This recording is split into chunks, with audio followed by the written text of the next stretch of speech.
Hi everyone. In our Indian culture, we have often heard our elders say that we should wake up early in the morning. We should do yogic exercises like Surya Namaskar and all early in the morning sun. So basically, their belief is that the morning and the evening sun particularly is good for health, but on the other hand, the afternoon sun particularly is bad for health.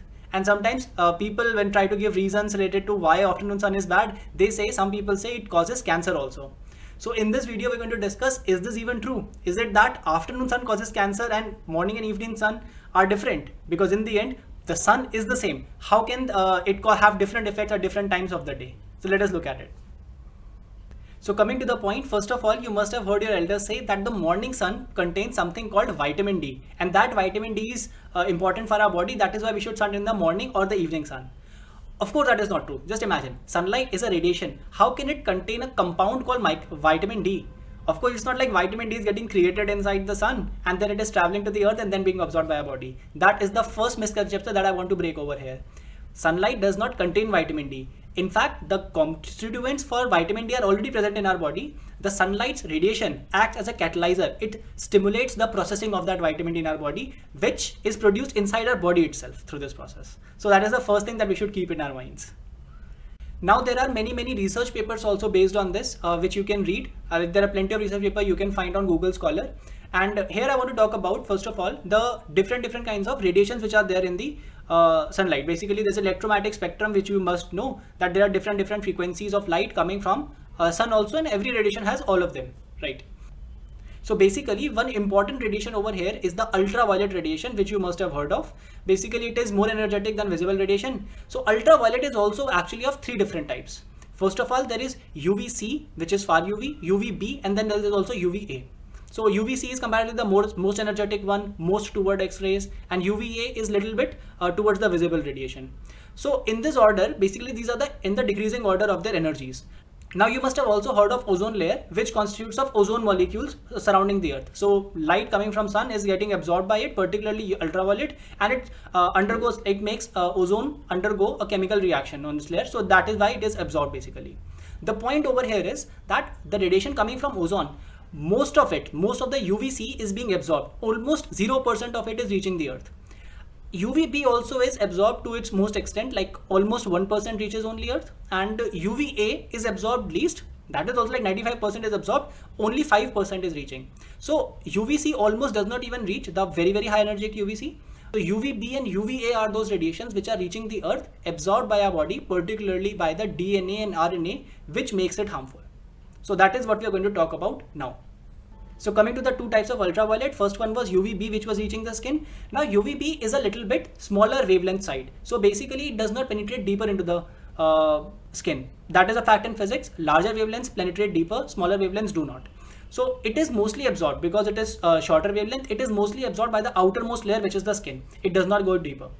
And this is the one which actually stimulates the processing of vitamin D. So we were under the impression that UV is harmful for our body. Sun gives vitamin D. Actually, sun is not giving vitamin D first of all, but it is the UV part of the sunlight which is stimulating the processing of vitamin D, not any other radiation. And this is the one which prevents the skin cancer, as you can see over here. So just imagine, we were under the impression UV is harmful, but it seems like UVB is the one which is very advantageous for us. It is helping in the processing vitamin D, and it is also preventing the skin cancer, heart diseases, and many other things.